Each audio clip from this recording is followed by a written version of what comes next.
I hope the so-called restructuring proposed by Tinubu's government, it is not for personal interest. It is not for building his political empire. I repeat, I hope that the so-called restructuring proposed by this current administration is not to further personal and political interest, building political empire. Like I told you, Tinubu's first agenda is to complete 8 years. Then he can restructure Nigeria. But when you are looking at it critically, there's a recent report from the presidency where the president told us how much they spent on different regions.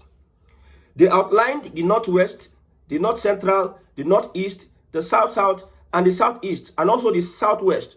When it came to the turn of the Southwest, they exempted Lagos State. Lagos State was not part of the Southwest. Look at Lagos critically.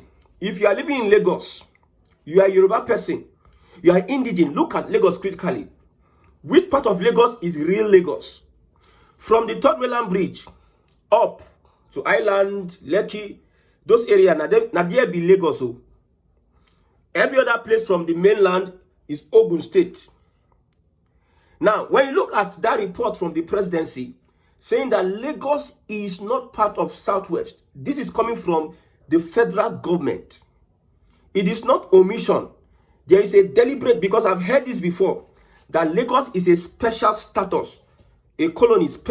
Lagos has special status. Now, when you look at most of the projects going on in Lagos, they are in the island area. Tinubu, when he was governor of Lagos State, he left the mainland, and most of his major projects was in the island, Lekki, all those areas. When you look at where Oyibo don't come themselves. Like those days that Portuguese and all have you, they took over Lagos as a colony, they built. It is coming back again. No? How many Yorubas can boast that Yorubas have 50% of the properties in the island? If not for foreign corporations and big men, that most of them are not even Nigerians. Most of them are not even Yorubas. Lagos is a separate colony from the Southwest. Looking at that report from the president, he put out the first report and he deleted it. Then he put the second one. I thought he was going to correct it, but it was not corrected. Now, shine your eyes. If Tinubu does not do the needful, Lagos might be like Cape Town. Nobody is playing with anybody here. This is geopolitics. Nobody cares about your religion. When it comes to geopolitics, nobody cares about your tribe. Look at these politicians. Look at them very well. Do they look like people that have your interest at heart? Whatever they are doing is to further their own interest. If they are going to favor you, if they are going to appease you, it is for a bigger agenda, which is their own interest. So when you look at Tinubu critically, you see Tinubu as somebody that is willing, like his first priority is to have a restructured Nigeria or Yoruba nation or what have you, independent. These people are fully invested in Nigeria. They are fully invested in Nigeria. So the reasons why we are calling for restructuring, we are sounding a warning that don't allow the Southwest be like South Africa. Look at Cape Town. Look at the black South Africans. Look at Cape Town. The economy of Nigeria is being controlled from that small Lagos. That Lagos Island. That river, we circulate that island. The Lekki Free Trade Zone. The economy of Nigeria is being controlled from that axis. An average Nigerian, an average Yoruba man cannot afford the lifestyle in that area. That one is secluded. It's excluded for a certain people. Most people that work in the island, they don't live there. They just go there to work because they can't afford the buildings there. Now, things are getting more expensive. Most people are leaving even the mainland. The mainland itself is even more expensive. They are moving into Ogun State. Now, you will sit down there and you think that people are playing with you. You see, there are so many things that is happening behind closed doors that Nigerians don't know. That is why politicians can come out with all audacity and tell you that you can't do anything. That's why a Wike can come with confidence and tell you that he's going to win an election. That is why a Tinubu can go to Edo State and tell you that he's going to win an election because they have a backing. There's many secrets going on. So for posterity's sake, for the future of our children's children, let us understand that it is a mandate for a person of Bola Ahmed Tinubu to restructure Nigeria, because it is going to be disastrous. The Fulani way they see so, they are jogging, they are waiting, they are looking at everybody, they are watching you. They love the fight between Igbo and Yoruba. And I've said this over and over again. You don't need to fight. What is the fight for? Igbo, Yoruba, Igbo, Yoruba. You cannot destroy yourselves. You cannot eliminate yourselves. If there's a civil war, Northern Nigeria will be looking at the laugh. During the NSAS, when people were protesting, what did Northern Nigeria do? They said, we are not part of the protest because it is Buhari. Now, there's a president called Bola Ahmed Tinubu, a Southern president that is that powerful to subdue Northern Nigeria, but in his own wisdom, he feels like he needs to build his personal empire than looking for how to restructure Nigeria for the betterment of everybody. I have told you before that old men don't change. Old men don't change. If you are waiting for an old man to change, my brother, you may wait for a very long time. You see Northerners, they are waiting patiently. You think that those that are in APC, they are loyal to Tinubu. When Tinubu step down within 8 years, you go see the true color. You see Fubara and Wike. You see Ubasani and what have you, El-Rufai. You see Ganduje and Kwankwaso. It tells you that politicians have their own vendetta. So if Tinubu is feeling like he's going to build a political empire, what if he's not around? Is it Sheikh Tinubu or the wife? If you know the enemies that Tinubu has created, so the only opportunity he has seized that power. He should use that power and restructure Nigeria. That is the only thing he can do. If you are looking for good governance, there is nothing like good governance, my brother, in Nigeria today. I have said it, I will keep on saying it. If you are somebody who has seen a little money, compare the time of Jonathan, the time of Buhari, and during Tinubu, how many people have been disturbing you, disturbing your sleep? Restless nights, you cannot sleep. They are asking, how have they not increased? So if you look at South Africa critically, the Oyibo na them own, I don't even tire. Oyibo na them control means of production. Na them control the economy, na them own land. In Lagos State, who owns the land? Politicians are the ones that own land.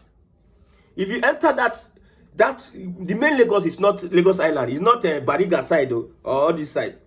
Bariga, all those, it's not Oshodi. That will be the main Lagos Island is when you cross the Third Mainland Bridge. Where you they go now be the main Lagos that is controlling the economy of Nigeria. Your politicians, the political brokers in the whole of Nigeria, then get a special status in Lagos. I'm telling you. Now, if there is going to be a regional system of government, you see that Lagos will have a special status. You go see them. And with that special status, you cannot beat the Oyibo. You cannot beat the establishment, the imperialists. Your politicians are puppets in their hands. Most people will still not believe it. Even the politicians, they know. They know themselves. But they will not admit it. They have the freedom to exercise power left, right, and center.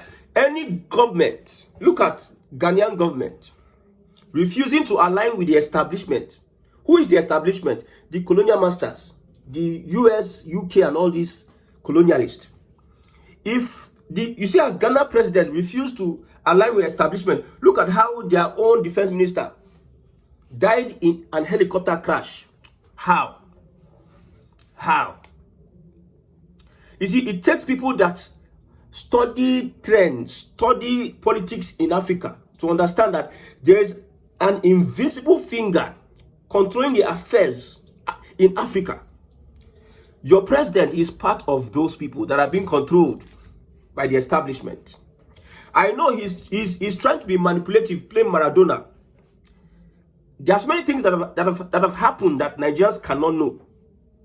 Let me ask you this question. Who killed Abiola? Let me ask another question. Are you going to tell me that there are people alive today are you telling me that there are people that don't know who killed Abiola? Are you going to tell me some people don't know who killed Abiola? They are still alive, but they will not say, because it is Nigeria is divided. The main issue we are having is a class, the rich and the poor. The poor should remain poor. They will use the tools of coercing, controlling. They will control you with propaganda, with lies, with misinformation. They tell you what we want to hear, After, when you're hungry, they give you crumbs, you not eat. They make you poor, so that during election, you can sell your votes. How many times could I tell people for them to understand that the system you are practicing today, whether you are Igbo, Yoruba, Hausa, Fulani, it is not going to benefit you. It is perpetual bondage. It's like hellfire. In Nigeria, there's nobody working in any company receiving 500,000 naira that can live a better life in Nigeria today. Maybe it's not in Nigeria. In like cities like Lagos, Port Harcourt, all these cities, you are earning 500,000 naira and you're living a better life. Is that the kind of life you want to live on your children? Our forefathers those days, they were not exposed like this. Oh. They were just farmers. And they had wives and children. They built houses. They were rich in farmland. But you, with all your skill, you go school. You go school, you look for work. You start the work. Upon how you start the work, you cannot afford the family. And you think it's normal. These politicians, these evil guys, these vampires will now tell you that be patient. It is going to be better. It's going to be better. The Tinubu we are looking at today has an opportunity to do what every other person wouldn't have done. I think he has the heart to do so. That's why we are pushing him on this restructuring of the thing. Look at Samanekpa today. Look at Finland today.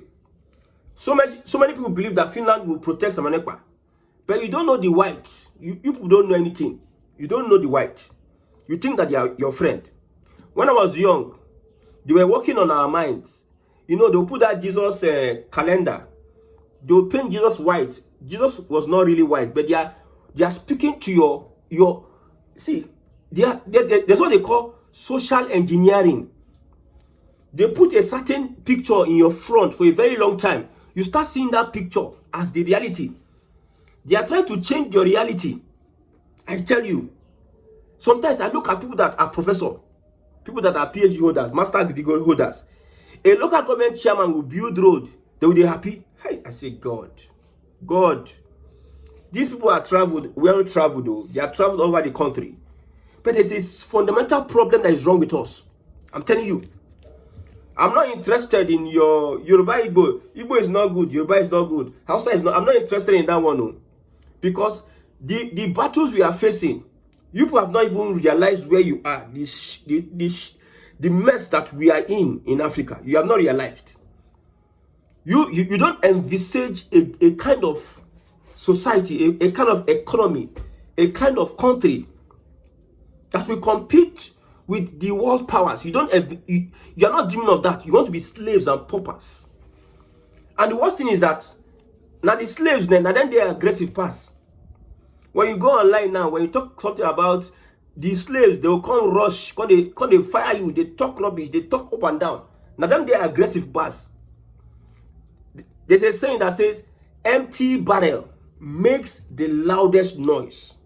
So it is sacrosanct that if the Yorubas are not careful, if they don't support Tinubu to restructure, if they don't pressure him to restructure Nigeria, they will be the greatest losers. They will be the greatest losers because the way they dealt with Awolowo and some of the top politicians, Yoruba politicians, during the time of the military, they will do much more than that. You see Babachir Lawal, most of these politicians are saying it in their closet. They don't have the mind to come out and say it in the public. You heard what Babachir Lawal said. Say Yorubas. That is why we don't want to give them power. You hear what he said? And you think if they say this thing, you see, Nigerians just take things for granted. You just overlook things like, it doesn't matter. Let's move to the next one. Like the one that they say Lagos State is not part of the Southwest in a document by the federal government. Do you know what it is? You see, people don't even really understand how it looks like. For them, it's normal. There's nothing there. There's nothing there. Do you know what it is? Do you know what it is? That means some of these politicians, they know the truth. Now, when I saw, there's a video whereby, is it in Lagos Island, somebody, maybe a Yoruba person, took a customer to an Igbo person's shop. They call it Oswa here. You bring a customer, give to a trader When the customer finishes his transaction, the trader settles you. So for the Igbo man to settle the Yoruba man, it causes fight. They choke, they kill themselves. This one die, that one die, they kill. Now online, some people will say Igbos must go. Igbos must go. I said this before that the real stakeholders, the real stakeholders in Yoruba land don't want Igbo to go. The real stakeholders in Yoruba land don't want Igbo to go. After how many days? Some Yorubas came into the market. He said, okay, everything is settled and no more Osaya, no more Osaya. I thought they were going to say, oh yeah, Igbos, oh yeah, I'm gonna leave. Igbos, vacate the market. Igbos, go to your place. Go to your place. The brokers, the people that understand the history, the people that understand how Nigeria is structured would not want to allow Igbo go. All these things they are making in Lagos now mount. Igbo is not going anywhere. With the current structure in place, how the British want it, they don't want Nigeria to be restructured. They don't want Nigeria to divide. They don't want it. So when people go online and start saying, Igbo, there's a guy called Lagospedia online. Where is he now? After I made that statement, he threatened me. Now, so look, go. Atiku talk. They talk to them. They talk to them. Say, see, talk to this guy. They shut down the guy. The people that are custodians in Yoruba land shut down the guy. I'm not saying I'm supporting what the guy is doing. I'm telling you that people have different agenda. Your Yoruba politicians have different agenda. Most of them, they are not concerned about restructuring. So when we are pushing for restructuring, there's a generation that is coming up. We are not going to take the nonsense that these people that were before us will take. We are not going to take it. Restructuring is the key.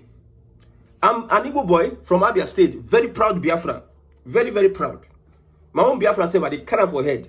Sometimes if I go out, I dey wear my Ishagu. I want Nigeria to be restructured. If you restructure Nigeria, I shouldn't be in the southwest. I should be in the southeast. If I'm going to be in the southwest, it is going to be even people will respect their boundaries. All this one they are saying, Lagos is no man's land. When there's restructuring, that person will talk him. He no go fit talk him again. He go not say he's in a different territory, so he will not disrespect the culture, the Yoruba people of the southwest. When there's restructuring, if he's going to say that, he's going to say that in his own where he come from. But with one Nigeria, people can come and say anything, just say anything anyhow. I'm telling you. You see, the northern people, they are waiting for Tinubu, even though if it's 8 years, they are waiting for 8 years. Yes, let's wait 8 years. We are waiting for him. Let's see. We'll meet him 2031. And when these people hold on to power, Tinubu and co, their family don't they settled. Poverty no dey their lineage again. Their investment where they abroad self. You see Abacha. After Abacha died, how many years did they recover money? These are politicians. The SPVs and all the things they do. They have they have secured the future of their children. And you are here, they are telling you, tighten your seat belt. That's how the wife of the president, Bola Ahmed Tinubu, on a live broadcast, is asking Nigerians, her birthday is coming, I want to build a national library. She's putting account number on a national TV, asking Nigerians to donate.